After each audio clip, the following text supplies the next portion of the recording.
En septembre 1883, dans le comté de Stearns, au Minnesota, les actions d'Alexis Kowalski ont fait sourciller même sa femme.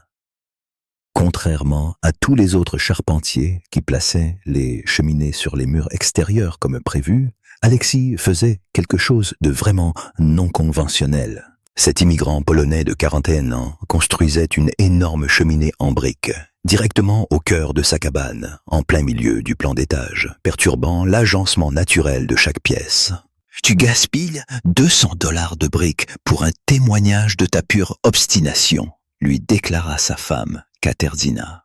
Ses voisins étaient d'accord. Pourtant, Alexei avait vu beaucoup trop de familles épuiser toutes leurs réserves de bois pour l'hiver avant même l'arrivée de janvier pour découvrir le destin de sa cheminée particulière. Lorsque le premier hiver rigoureux du Minnesota l'a vraiment mise à l'épreuve, assurez-vous de vous abonner à cette chaîne et dites-moi en commentaire d'où vous nous regardez. Alexis Kowalski arriva au Minnesota à l'automne 1869, rejoignant l'afflux important d'immigrants polonais fuyant la misère et le service militaire obligatoire dans leur pays d'origine. Il était parti d'un village près de Cracovie, un endroit où les hivers brutaux emportaient les plus vulnérables et où le combustible était si rare que les familles en venaient à brûler des déjections animales séchées lorsque le bois de chauffage venait à manquer. En Pologne, il avait été apprenti maçon, maîtrisant l'art de poser la brique et la pierre dans des structures spécifiquement conçues pour retenir chaque calorie de chaleur. L'Amérique promettait des terres et des opportunités abondantes. Cependant, ce qu'elle a réellement offert, particulièrement dans le centre du Minnesota, était un froid si intense qu'il faisait paraître les hivers polonais doux en comparaison. Lors de son 1er janvier dans le comté de Stearns, les températures ont chuté à un stupéfiant moins 35 degrés, restant en dessous de zéro pendant une période ininterrompue de 19 jours. Cet hiver-là, Alexis résidait dans une pension commune à Saint-Cloud, observant les colons nés en Amérique consommer du bois de chauffage à un rythme qui aurait totalement consterné son père. Il en vint à comprendre que le véritable problème n'était pas le froid lui-même, mais plutôt le défaut fondamental de la conception architecturale. Les cabanes américaines étaient construites avec la rapidité comme objectif principal, et non l'efficacité énergétique. Les colons érigeaient hâtivement ces bâtiments en quelques semaines seulement, désireux de sécuriser leurs revendications foncières et de cultiver leurs récoltes. Les cheminées étaient placées contre les murs extérieurs, simplement parce que c'était l'emplacement le plus simple pour leur construction.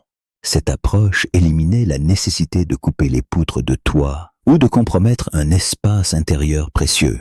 Une cheminée ou un poêle occupait généralement un coin, diffusant de la chaleur dans la pièce. Pourtant, la moitié de son énergie thermique précieuse se dissipait directement à travers le mur extérieur juste derrière elle. Alexei avait rencontré des conceptions supérieures en Pologne. Les fermes les plus anciennes de son village natal, construites par des Allemands il y a des siècles, possédaient toutes une caractéristique unique et partagée. C'était le poêle, un énorme poêle de maçonnerie situé au centre de la maison. Le poêle fonctionnait comme plus qu'une simple source de chaleur. Il servait de batterie thermique efficace. Les familles l'allumaient vigoureusement pendant quelques heures chaque matin, puis laissaient les flammes s'éteindre. La masse de briques, substantielle, dépassant parfois 3 tonnes, absorbait alors cette chaleur et la libérait progressivement au cours des 12 à 16 heures suivantes. Un poêle bien conçu n'avait généralement besoin que d'une seule flambée par jour. Pourtant, au Minnesota, Alexei voyait des familles alimenter sans relâche leurs poêles jour et nuit, d'octobre jusqu'en avril.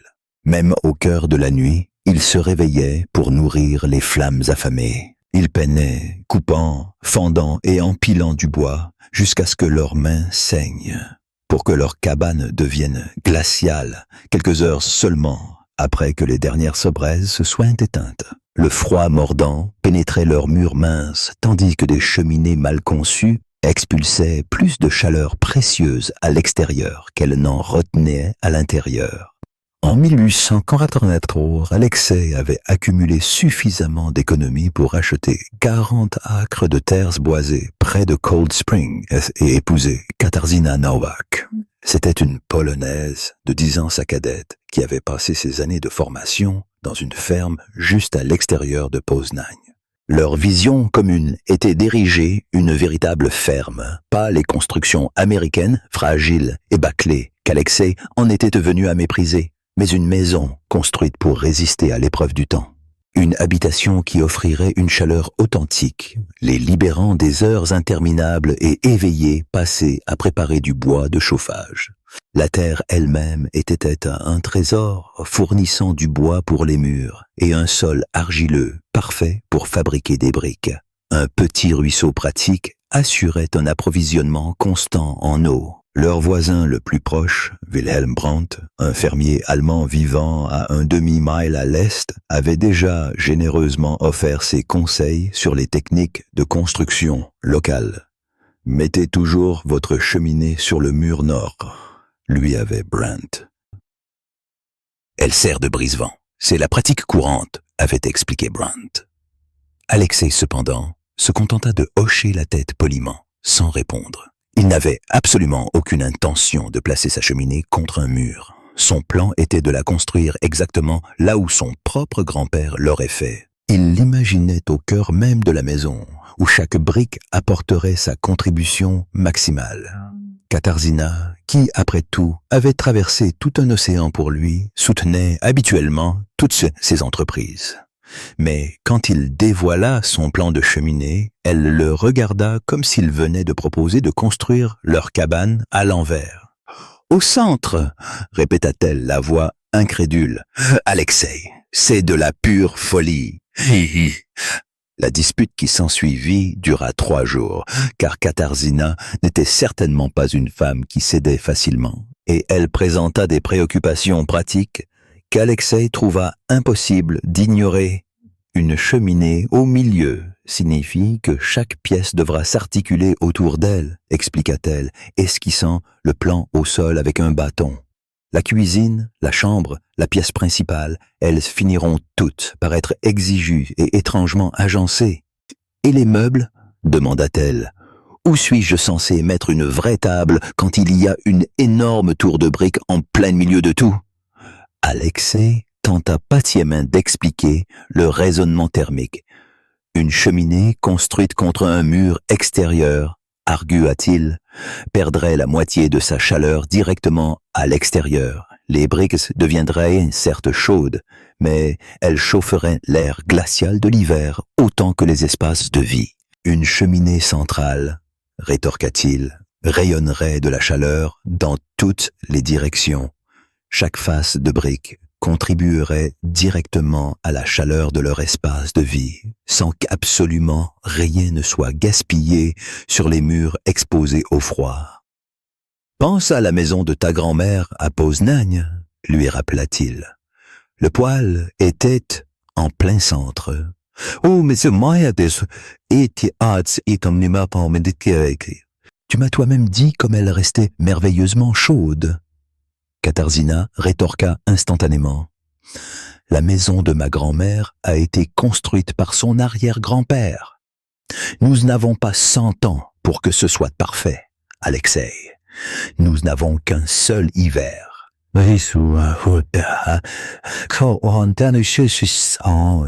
Une seule chance. La nouvelle de leur désaccord houleux finit par atteindre Wilhelm Brandt, qui vint à cheval le 3e jour, utilisant l'excuse commode de rendre une scie empruntée. Il trouva Alexei posant méticuleusement les fondations de sa cheminée. Un carré de 6 pieds de pierre maçonnée, positionné précisément au cœur même de la structure prévue. Brandt observa en contemplation silencieuse pendant plusieurs minutes, avant de finalement rompre le silence. « Kowalski, qu'est-ce que tu fais ? Bon sang, hein !» Alexei se lança alors dans une explication de la masse centrale, des avantages de la chaleur rayonnante et de la façon dont cette conception polonaise efficace était parfaitement adaptée aux conditions rigoureuses du Minnesota. Brandt écouta attentivement, avec la patience lasse d'un homme qui avait rencontré ce qu'il considérait comme de la folie d'immigrant de nombreuses fois auparavant. « Je cultive cette terre depuis 11 ans, déclara Brandt sèchement, une fois qu'Alexei eut terminé son explication détaillée. « J'ai vu des individus tenter des concepts ingénieux, a-t-il fait remarquer. Beaucoup se retrouvent à brûler leurs propres meubles d'ici février. Pointant du doigt les fondations, il a ajouté. Vous allez investir $200 dans des briques. Vous allez obstruer le cœur de votre habitation et causer du chagrin à votre femme. Pour quel résultat? Un concept de l'ancien monde qui pourrait s'avérer inefficace ici? Ce n'est pas seulement une théorie, a rétorqué Alexei, c'est de la physique fondamentale. La physique théorique ne réchauffera pas votre épouse, surtout quand elle trébuchera constamment sur une cheminée en préparant vos repas. Brandt a ramassé ses rênes, déclarant « Je vous trouve agréable, Kowalski.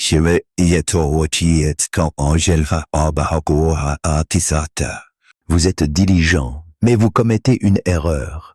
Votre femme le reconnaît, même si vous ne l'avez pas fait. » Ce soir-là, Katarzyna a présenté un ultimatum à Alexei, construire la cheminée à sa manière préférée, contre le mur nord, comme tout le monde. Ou bien, construisez-la à votre façon et dormez seul à côté. Alexei a réfléchi attentivement à sa déclaration. Il comprenait son appréhension, leurs ressources étaient rares. Il n'y avait qu'une seule occasion de réaliser la construction correctement. De plus, un hiver du Minnesota n'offrait aucune indulgence pour les erreurs de calcul. Si sa cheminée centrale s'avérait insuffisante, il risquait de tout perdre. Cependant, il avait observé les pionniers américains pendant 4 ans, notant leur tendance à choisir le chemin de moindre résistance, pour ensuite en subir les conséquences. Il avait vu des familles abandonner leurs propriétés, incapables de se procurer suffisamment de bois de chauffage assez rapidement pour survivre. Il avait observé des jeunes avec les doigts gelés, des hommes âgés décédés dans leur lit et des femmes versant des larmes sur des piles de bois insuffisantes pour tenir jusqu'au printemps. L'approche américaine privilégiait la vitesse à la justesse. Alexei n'avait pas traversé un océan simplement pour reproduire les erreurs des autres. « Je dormirai à côté de la cheminée si nécessaire », a-t-il doucement informé Katarzyna. Mais d'ici janvier, vous aussi y dormirez, car ce sera l'endroit le plus douillet de tout le Minnesota. Katarzyna lui lance une cuillère en bois et quitta avec colère la tente qu'ils habitaient depuis leur arrivée sur le site. Alexei, quant à lui, reprit le travail sur ses fondations, continuant à poser des pierres. Les connaissances qu'Alexei Kowalski avait acquises au fil des années de travail de la pierre seraient plus tard mesurées précisément par les ingénieurs contemporains. Cependant, les principes fondamentaux qu'il employait avaient été validés au fil des siècles divers d'Europe de l'Est, bien avant que des calculs numériques ne soient effectués. L'élément crucial était la masse thermique, la capacité des matériaux compacts à absorber, retenir et émettre progressivement de l'énergie thermique. Chaque matériau possède une capacité thermique spécifique distincte qui quantifie la quantité d'énergie nécessaire pour élever sa température. Par exemple, la brique présente une capacité thermique spécifique d'environ 0,2 unités thermiques britanniques par livre et par degré Fahrenheit. Ce chiffre semble modeste jusqu'à ce que l'on tienne compte de la masse substantielle en question. La structure de cheminée proposée par Alexei incorporerait environ 2400 livres de briques. Si vous élevez la température de cette masse de 70 degrés à 150 degrés, une plage appropriée pour les briques entourant un conduit actif, vous aurez accumulé environ 38 et 400 BTU d'énergie thermique. Cette quantité est comparable à la combustion d'environ 5 livres de chêne sec. Pourtant, contrairement à un feu qui libère sa chaleur en une poussée rapide avant de s'éteindre, la brique émet progressivement son énergie stockée. Émettant de la chaleur pendant plusieurs heures, même après l'extinction du feu, la vitesse à laquelle la chaleur est libérée dépend de la différence de température. La vitesse d'émission d'énergie thermique est déterminée par la disparité de température existant entre la surface de la brique et l'air ambiant. Une cheminée maintenue à 150 degrés dans une pièce à 65 degrés émettra environ 15 à 20 BTU par pied carré et par heure. La cheminée centrale innovante d'Alexei, avec ses 4 faces exposées rayonnant dans les espaces intérieurs, offrait une surface substantielle d'environ 200 pieds carrés, capable de générer une impressionnante quantité de 3000 à 4000 BTU de chaleur par heure. Générant une solide quantité de 3000 à 4000 BTU par heure, ce système fournissait une chaleur suffisante pour chauffer confortablement une modeste cabane, même lorsqu'aucun feu n'était activement allumé. Cependant, l'emplacement s'est avéré tout aussi crucial que la masse brute. Cette compréhension fondamentale était une révélation majeure négligée par les constructeurs américains.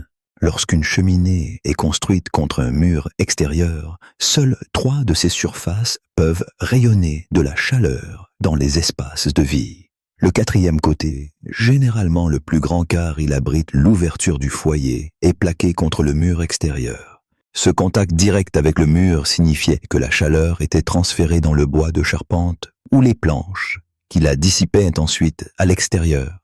Pendant les grands froids, le mur extérieur pouvait être stupéfiant de 80 à 90 degrés Fahrenheit plus froid que l'intérieur. Une telle différence de température significative génère une forte aspiration thermique, tirant la chaleur directement à travers la maçonnerie et vers l'air glacial. Une cheminée située au centre, cependant, élimine complètement cette perte de chaleur inutile.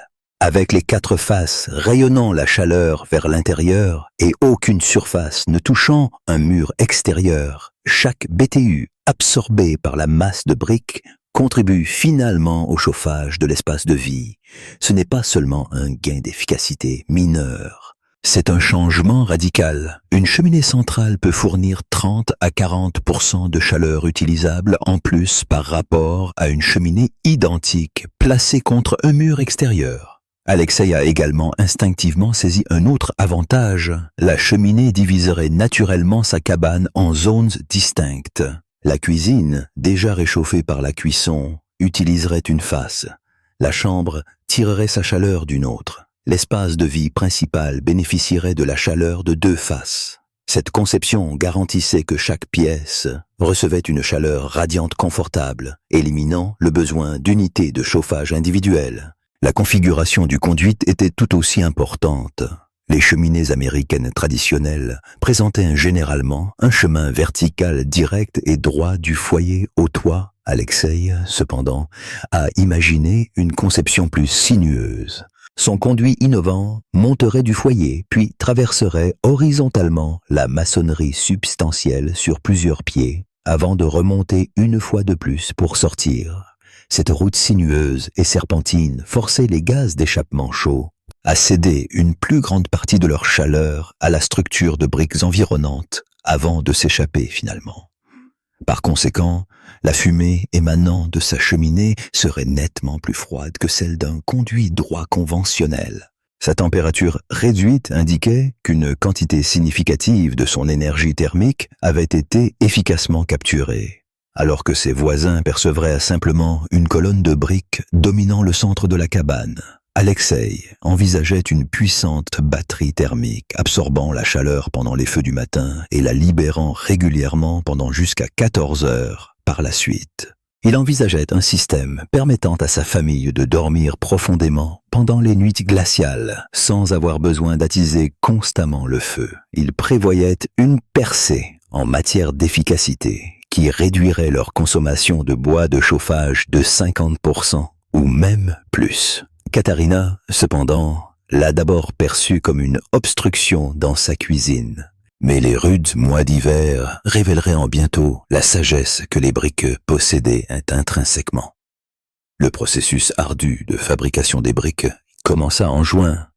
Alexis avait découvert une riche veine d'argile idéale le long de la berge du ruisseau, une terre dense et rougeâtre qui conservait sa forme lorsqu'elle était humide et se solidifiait parfaitement à la cuisson.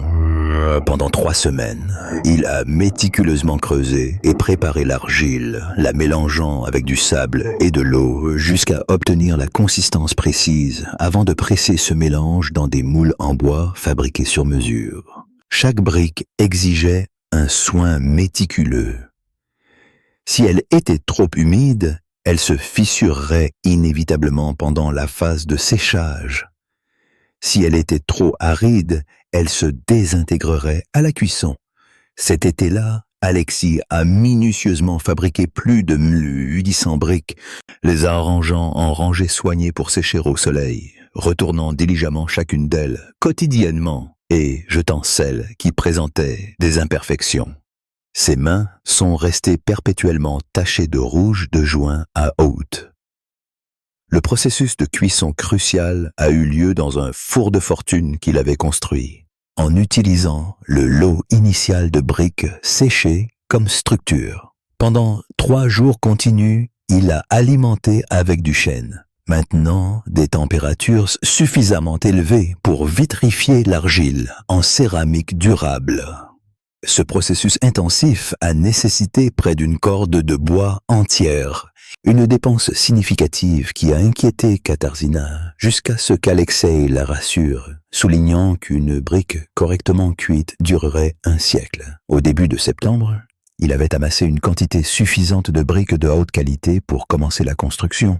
Les murs de la cabane furent les premiers à être érigés, fabriqués à partir de rondins qu'il avait personnellement équarris et taillés dans le bois récolté au printemps. Mesurant 24 pieds sur 18, l'habitation était modeste mais parfaitement adéquate pour un couple ayant l'intention de fonder une famille. Un espace carré de 6 pieds fut intentionnellement laissé au milieu du plancher, marquant l'emplacement précis de sa cheminée. Les fondations de la cheminée, achevées en août, furent posées à 3 pieds sous terre pour se prémunir efficacement contre le soulèvement dû au gel. Alexei commença ensuite la construction verticale, posant méticuleusement les briques rangées par rangées, en donnant la priorité à la construction du foyer. Son ouverture était orientée vers la cuisine, l'espace de cuisson désigné de Katharina. Il inclina ingénieusement les parois internes pour projeter la chaleur vers l'extérieur, empêchant son absorption à l'arrière du foyer. La conception complexe du conduit de fumée exigeait la plus grande précision. Alexei conçut un conduit de fumée horizontal qui serpentait à travers la maçonnerie sur environ 12 pieds avant de monter, le tout au sein d'une structure de 8 pieds de haut. De coûteux déflecteurs en tôle, achetés dans une quincaillerie de Saint-Cloud, furent installés pour guider la fumée et éviter les retours de flammes. Katharina observa silencieusement l'ascension de la cheminée, notant comment la colonne de briques, comme elle l'avait prévu, devenait la caractéristique dominante à l'intérieur. Se déplacer entre la cuisine et la chambre nécessitait désormais de la contourner. L'espace de vie central semblait diminuer par l'imposante structure en son cœur. Cependant, elle observa bientôt un autre aspect. À mesure que les soirées de septembre se rafraîchissaient, les briques de la cheminée, même non allumées, conservaient la chaleur du soleil de l'après-midi entrant par les fenêtres orientées au sud. Un soir, elle toucha sa surface et sentit une douce chaleur émaner dans sa paume. « C'est chaud, concéda-t-elle. Ce sera encore plus chaud, l'assura Alexei. » Les murs extérieurs de la cabane étaient scellés avec un mélange d'argile et de mousse, une méthode courante et établie dans cette région. Fin septembre, le toit était achevé avec des bardeaux de chêne fendus à la main posés sur de solides chevrons. Une porte solitaire s'ouvrait au sud, complétée par des fenêtres sur les murs est et ouest. Extérieurement, la cabane semblait quelconque, se fondant parfaitement avec les autres fermes du comté de Stearns. Son intérieur, cependant, présentait un contraste saisissant. La cheminée en briques s'élevait du sol au plafond, une caractéristique indéniable et dominante. Alexei avait méticuleusement enduit ses surfaces extérieures pour les rendre lisses, puis les avait blanchies à la chaux, dans le but d'améliorer la réflexion de la chaleur. L'ouverture sombre du foyer était prête, encadrée par un simple manteau de cheminée en bois que Katharina l'avait aidé à construire à contre-cœur. La construction de la cheminée a entraîné un coût matériel de $214, en plus de 4 mois de travail. En revanche, leurs voisins avaient érigé des cabanes similaires avec des cheminées extérieures pour la moitié du coût et en moitié moins de temps. Début octobre, Wilhelm Brandt passa, observa la structure achevée et secoua la tête en faisant remarquer: « J'espère que vous avez coupé suffisamment de bois de chauffage, Kowalski. Vous en aurez certainement besoin. » Alexei se contenta de sourire sans répondre. La pile de bois située derrière leur cabane était ostensiblement modeste. Fin octobre, la réserve de bois de la famille Kowalski était devenue une source de préoccupation majeure pour leurs voisins.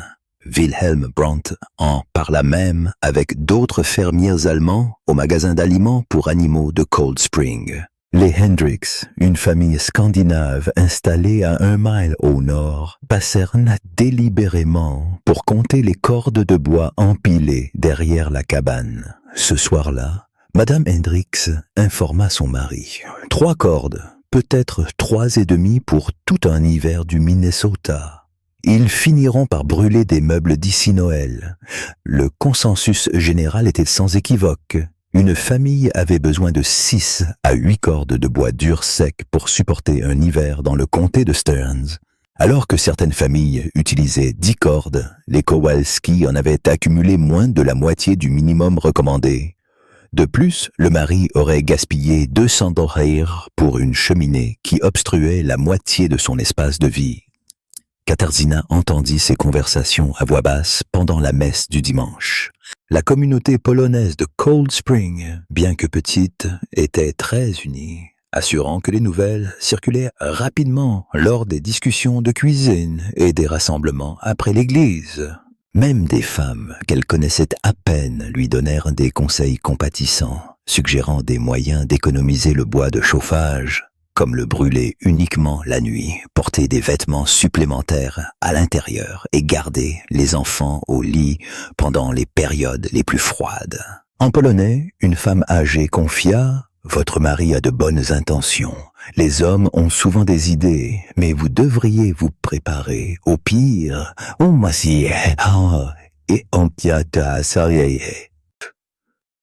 Avez-vous des parents qui pourraient vous offrir un abri si les circonstances devenaient désastreuses?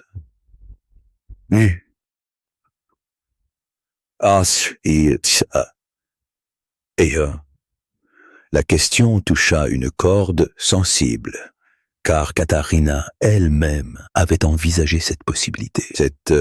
Elle avait observé Alexei ne transporter que de maigres quantités de bois, en contraste frappant avec d'autres hommes qui consacraient des semaines entières à couper et fendre. Elle l'avait également vu refuser des offres d'aide, affirmant avec insistance que 3 cordes seraient suffisantes.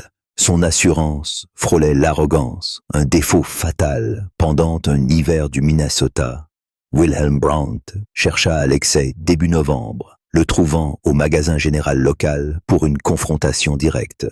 « Kowalski, je serai direct, car je ne souhaite pas porter la responsabilité de votre perte, » déclara Brandt, s'assurant que d'autres l'entendent. « Vous ne possédez que la moitié du bois nécessaire, votre cheminée est mal située et votre femme souffrira à cause de votre obstination. » Alexei répondit calmement. « Ma femme aura chaud Votre femme deviendra veuve à moins que vous ne vous procuriez plus de bois. Brent s'approcha de lui, déclarant « Je vous fais une offre de 10 jours de travail. Mes filles et moi vous aiderons à abattre et à fendre suffisamment de chêne pour tenir jusqu'en mars. C'est gratuit, un acte de véritable charité chrétienne. Je vous remercie de l'offre, mais elle est inutile. » Brent le regarda fixement, affirmant « L'orgueil est un péché, Kowalski, tout comme le gaspillage. » Alexei ramassa ses affaires. « Venez me rendre visite en janvier, suggéra-t-il, et constatez par vous-même la performance de la cheminée. » Oui, mais que vous savez bien. Si je me trompe, j'accepterai votre aide à ce moment-là. En janvier, le bois sera recouvert de 4 pieds de neige. Alors je creuserai, déclara-t-il. Brent s'adressa ensuite aux autres hommes du magasin, gesticulant de frustration. Vous en avez tous été témoins. J'ai fait un effort. Si sa famille succombe au froid, rappelez-vous que j'ai essayé. Ce dimanche-là, le père Novak fit indirectement référence au Kowalski dans son sermon, discutant de la vertu d'humilité et des périls de rejeter l'aide de voisins bien intentionnés. Katarzyna resta raide sur le banc, les joues rouges, tandis qu'Alexei écoutait avec un calme apparent. Après la messe, aucune famille ne s'approcha pour leur serrer la main. Les Kowalski marchèrent silencieusement jusqu'à leur chariot, y montèrent et rentrèrent chez eux à travers le vent de novembre qui annonçait les premières neiges. Ce soir-là, Alexei alluma le premier feu de la saison dans sa cheminée centrale. Katerina observa le feu prendre, regarda la fumée monter et disparaître dans le conduit sinueux, et sentit la brique commencer à chauffer sous sa paume. Le silence régna entre eux. La cheminée, il le savait, devrait faire ses preuves. Décembre 1883 apporta une rigueur que les colons expérimentés n'avaient pas vue depuis des années. La température chuta sous 0 le 3 décembre et resta en dessous de ce seuil pendant les 17 jours suivants. À la veille de Noël, le mercure était tombé à moins 28 degrés, accompagné de vents qui faisaient picoter la peau exposée en quelques minutes. Dans tout le comté de Stearns, les familles adoptèrent des stratégies de survie. La famille Hendricks, au nord, consomma sa première corde de bois en 9 jours, un rythme qui épuiserait leurs réserves bien avant mars. Ils instaurèrent le rationnement, laissant les températures descendre jusqu'à environ 4-5 degrés Celsius pendant la nuit, réveillant les enfants à 3 heures du matin pour raviver les feux qui s'étaient réduits en braise. Leur cabane, dotée d'une cheminée extérieure adossée au mur nord, dissipait la chaleur si rapidement que les surfaces intérieures se couvraient de givre. 2 heures après l'extinction du feu, Wilhelm Brandt était dans une situation légèrement meilleure. Sa cabane était solidement construite et sa cheminée soigneusement entretenue. Pourtant même, lui consommait du bois à un rythme alarmant. Une demi-corde par semaine, avec des températures intérieures qui tombaient encore à environ 2-3 degrés Celsius. À l'aube, sa femme dormait avec des bas de laine et un bonnet de fourrure. Ses enfants se serraient les uns contre les autres dans les lits pour se réchauffer, 3 partageant un seul matelas. Le magasin général de Cold Spring se transforma en un centre de nouvelles sombres. Une famille nommée Olson, résidant à 10 miles à l'ouest, avait complètement déserté sa ferme et cherché refuge chez des proches. 2 fermiers célibataires furent découverts, morts de froid dans leur cabane, le 19 décembre. Leurs réserves de combustible épuisées et leur feu éteint. Le shérif du comté coordonna les efforts de distribution de bois pour les familles les plus démunies, mais les ressources étaient rares et les longues distances rendaient la livraison périlleuse. Les Kowalski furent oubliés. Tout le monde présumait le résultat. Une habitation glaciale, une réserve de bois épuisée et un Polonais obstiné, enfin prêt à admettre son erreur. Certains anticipaient secrètement un scénario plus sombre. Le 27 décembre, Wilhelm Brandt décida de faire le voyage. Son obligation chrétienne, raisonna-t-il, l'y contraignait. Si la famille était en difficulté, il les accueillerait chez lui. Il leur ferait de la place, peu importe l'exiguïté. S'ils avaient déjà succombé au froid, au moins ils pourraient assurer un enterrement digne avant que le sol ne gèle complètement. Le voyage dura 40 minutes à travers la neige profonde et un vent mordant. Brandt atteignit la ferme des Kowalski, le visage enveloppé de laine, les doigts insensibles dans ses épais gants. De la fumée s'échappait de la cheminée un mince filet, pas la colonne dense indicative d'un feu désespéré. La pile de bois derrière la cabane semblait presque intacte.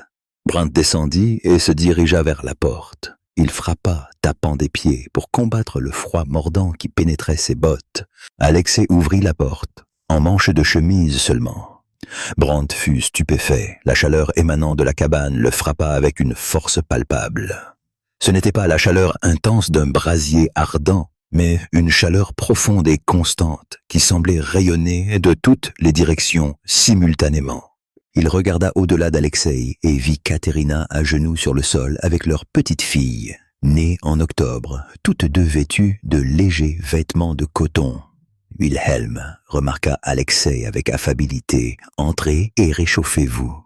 Brandt entra et marqua une pause. La cheminée en briques se dressait en évidence, au centre de la pièce. Pourtant ce n'était pas son apparence qui le captivait, c'était la chaleur émanant de son extérieur. Il retira ses gants et posa sa main sur la maçonnerie de briques chaulées. C'était confortablement chaud, presque brûlant, comme une pierre chauffée par le soleil un jour d'été. « Votre feu !» balbutia Brandt. « Quelle quantité de bois consommez-vous » Alexei désigna le foyer. À l'intérieur, une petite flamme modeste consommait seulement 2 bûches, un feu qui n'aurait pas élevé la température de la cabane de Brandt au-dessus de 10 degrés Celsius. « Je l'allume le matin », expliqua Alexei. « Je le laisse brûler intensément pendant peut-être 2 heures, puis je le laisse s'éteindre. Les briques s'occupent du reste. » Brandt regarda la cheminée, la famille sereine, les vêtements légers et les pieds nus. Doucement, il demanda « Montrez-moi ». Alexei sortit un petit carnet de la tablette de chevet. Il avait méticuleusement documenté les températures depuis le premier feu en novembre. Les données recueillies, comprenant les températures du matin et du soir, les minimales nocturnes et la consommation de bois de chauffage, présentaient un récit qui remettait complètement en question les convictions de longue date de Wilhelm Brandt concernant le chauffage efficace d'une cabane du Minnesota. Alexei annonça la date le 3 décembre et la température extérieure. Un glacial -4 degrés. Le feu du matin, allumé à 6 heures, brûla intensément pendant 2 heures jusqu'à 8 heures. À midi, la température intérieure affichait 71 degrés et même à minuit, elle restait à un confortable 62 degrés. Remarquablement, aucun feu n'avait été allumé de 8 heures du matin jusqu'au lendemain matin. Brandt secoua lentement la tête, incrédule. « C'est tout simplement impossible », déclara-t-il. « La température de ma propre cabane chute de 20 degrés dans les 3 heures qui suivent l'extinction du feu. Votre cheminée est construite contre un mur extérieur, ce qui signifie que la moitié de la chaleur générée s'échappe à l'extérieur. » Alexei passa sa main sur la maçonnerie chaude. Cette cheminée, cependant, possède 4 surfaces rayonnantes. Chacune de ces surfaces rayonne la chaleur vers l'intérieur, garantissant qu'aucune énergie n'est gaspillée. Il montra ensuite à Brandt le schéma constant documenté dans les pages des feux du matin, chacun brûlant pendant seulement 2 heures.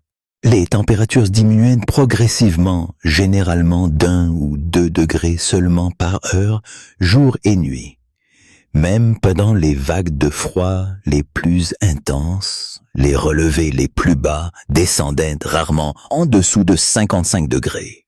De plus, la quantité de bois de chauffage consommée semblait incroyablement minime. « Montrez-moi le tas de bois !» demanda Brandt. Ils sortirent dans le froid mordant où la pile de bois était située derrière la cabane. Protégée de la neige par une bâche, la pile de bois fut inspectée par Brandt, qui commença à compter les cordes restantes. Alexei attendait calmement dans le vent. Vous n'avez probablement utilisé qu'environ une demi-corde depuis novembre, observa Brandt. La voix de Brandt était empreinte d'une incrédulité manifeste. Une demi-corde en près de 2 mois, demanda-t-il. Peut-être un peu plus. 3 quarts, peut-être. Brandt calcula rapidement les chiffres mentalement. En revanche, sa propre famille avait consommé près de 4 cordes pendant cette même période et la famille Hendricks encore plus. Selon le taux de consommation d'Alexei, la réserve initiale de 3 cordes et demie des Kowalski s'étendrait facilement au-delà de l'hiver et loin dans l'année suivante.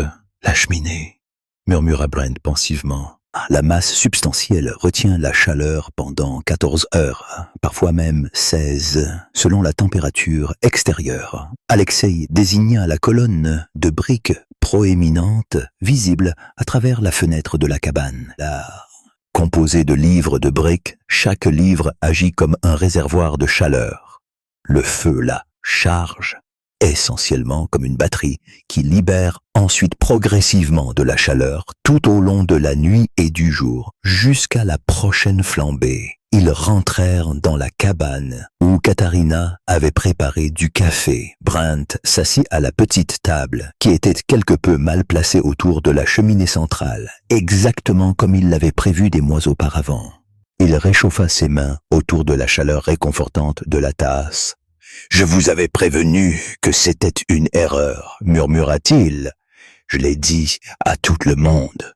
Vous ne saviez pas. J'aurais dû écouter vos paroles. » Brandt voyait maintenant la cheminée sous un nouvel angle, l'apercevant non pas comme un obstacle, mais comme un avantage précieux.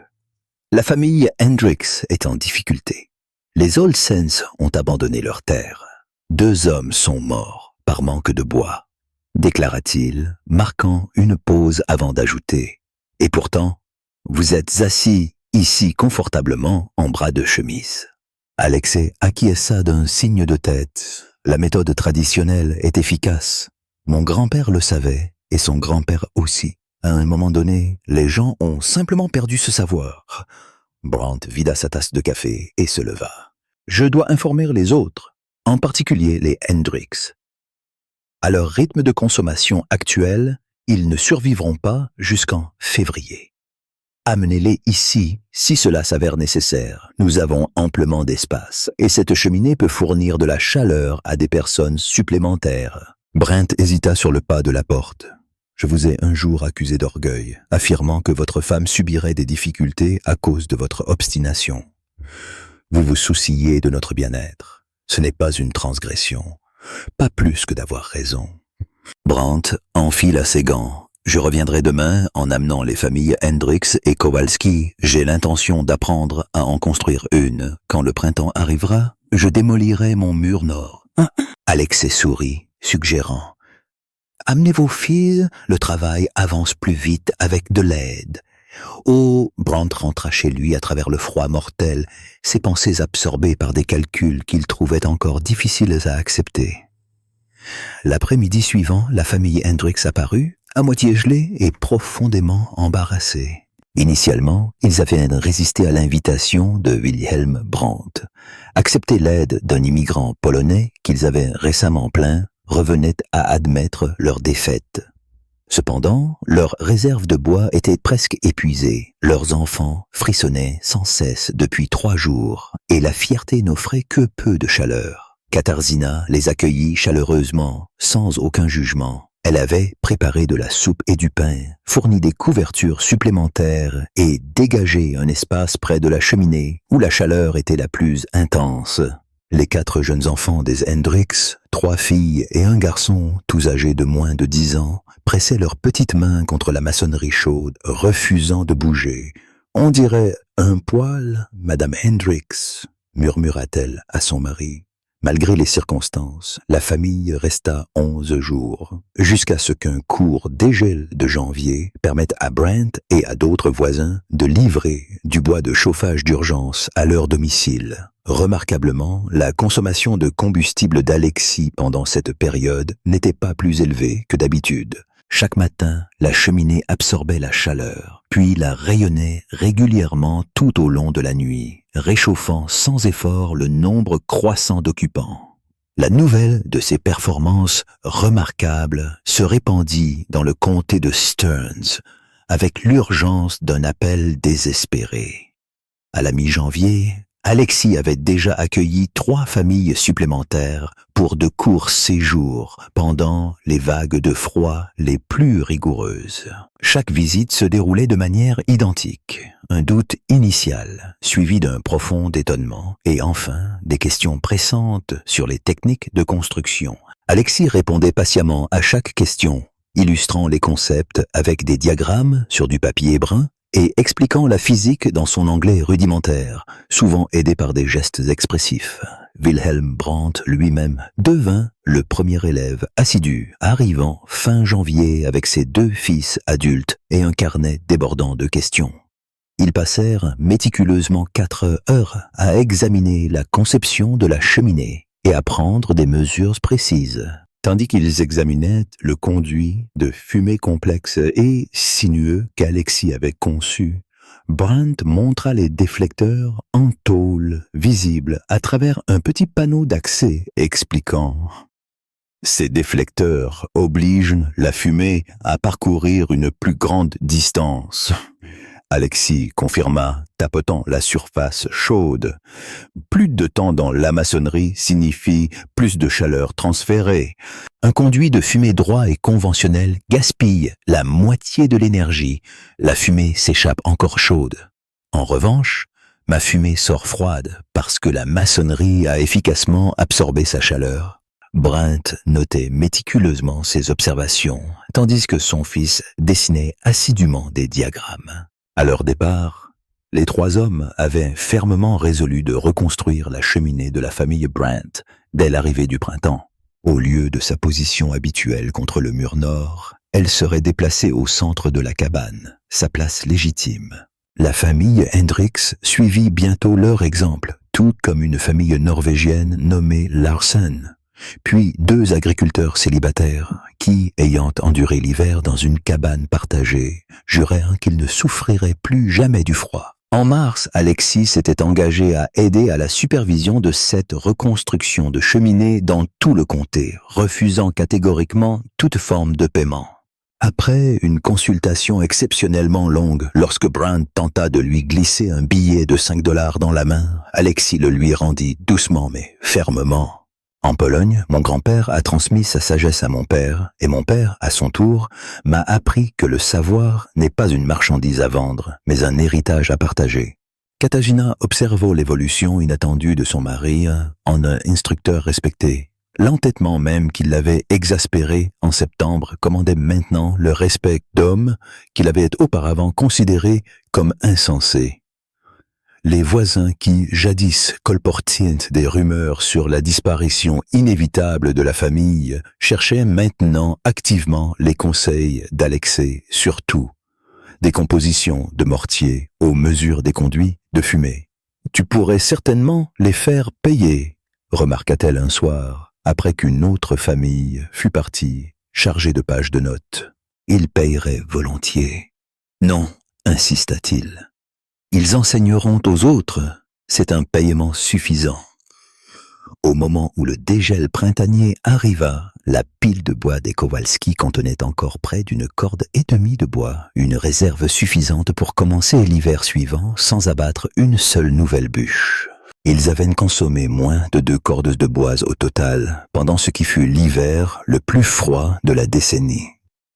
Katerina posa doucement sa main sur la cheminée, maintenant fraîche au toucher avec l'arrivée du temps plus doux, et s'autorisa un léger sourire. « Tu avais absolument raison », concéda-t-elle. Alexei lui embrassa tendrement le front. « Les briques elles-mêmes étaient correctes. Je les ai simplement agencées de la bonne manière. » Alexei Kowalski continua de vivre pendant 41 ans de plus sur cette ferme du Minnesota. Il décéda en 1924, entouré de ses enfants et petits-enfants qui tous avaient prospéré dans la chaleur réconfortante émanant de sa cheminée centrale. La cabane d'origine elle-même resta debout jusqu'en 1956, date à laquelle le petit-fils d'Alexei la remplaça finalement par une ferme moderne. Avant sa démolition, il photographia méticuleusement la cheminée sous tous les angles imaginables. Pesant de nu 400 livres, la structure en briques resta remarquablement solide, entièrement fonctionnelle, et continua de chauffer la maison. Un étonnant 73 ans après qu'Alexei en eut méticuleusement posé la toute première assise. Le rude hiver de 1884 coûta la vie à 17 personnes, rien que dans le comté de Stearns. De plus, des dizaines d'autres subirent de graves engelures, entraînant la perte de doigts et d'orteils, et beaucoup furent contraints d'abandonner leur ferme, incapables de supporter le coût de leur chauffage. En contraste frappant, la famille Kowalski consomma moins de 2 cordes de bois et maintint constamment sa température intérieure au-dessus de 55 degrés Fahrenheit. La distinction cruciale résidait dans ces 400 livres de briques stratégiquement positionnées. En 1880, les cheminées centrales étaient un spectacle familier dans les colonies polonaises et allemandes du centre du Minnesota.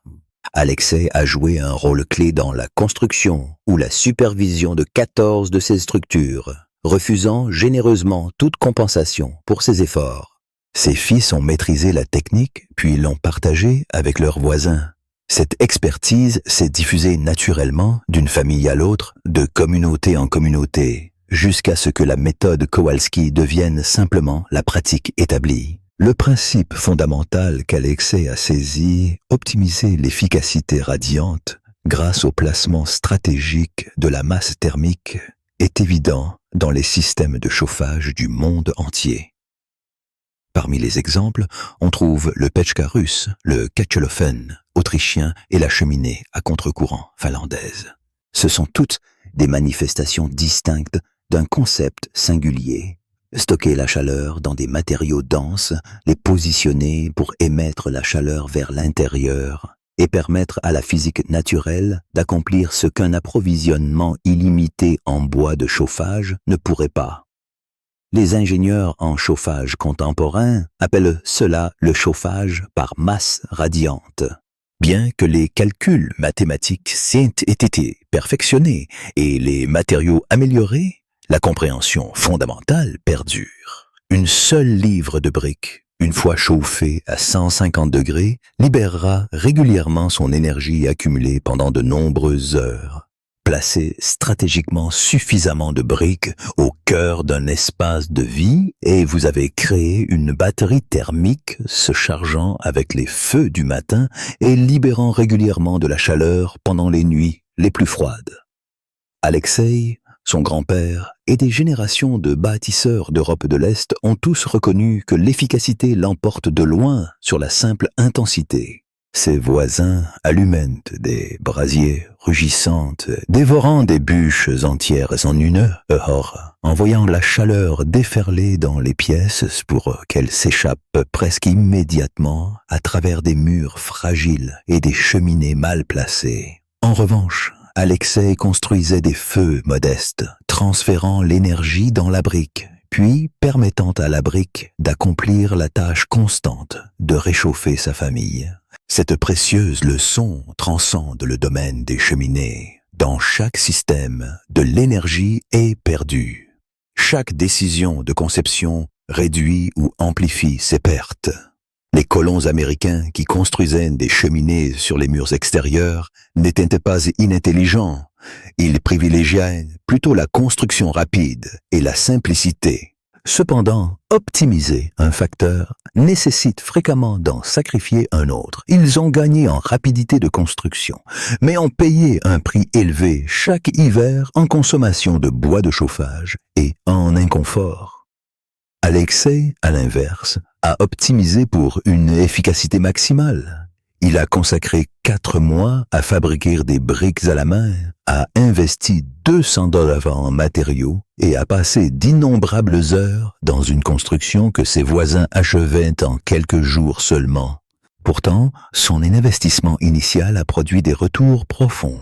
Pendant 73 ans, ses petits-enfants ont profité d'un sommeil réparateur et chaud. Ses arrière-petits-enfants ont hérité d'une propriété où le bois de chauffage n'a jamais manqué, alors que certaines connaissances sont méticuleusement conservées dans des livres et des manuels d'ingénierie. D'autres connaissances persistent parce qu'un individu suffisamment résolu, confiant en leurs valeurs, refuse de les laisser s'estomper, même lorsqu'il est qualifié d'excentrique par son propre conjoint.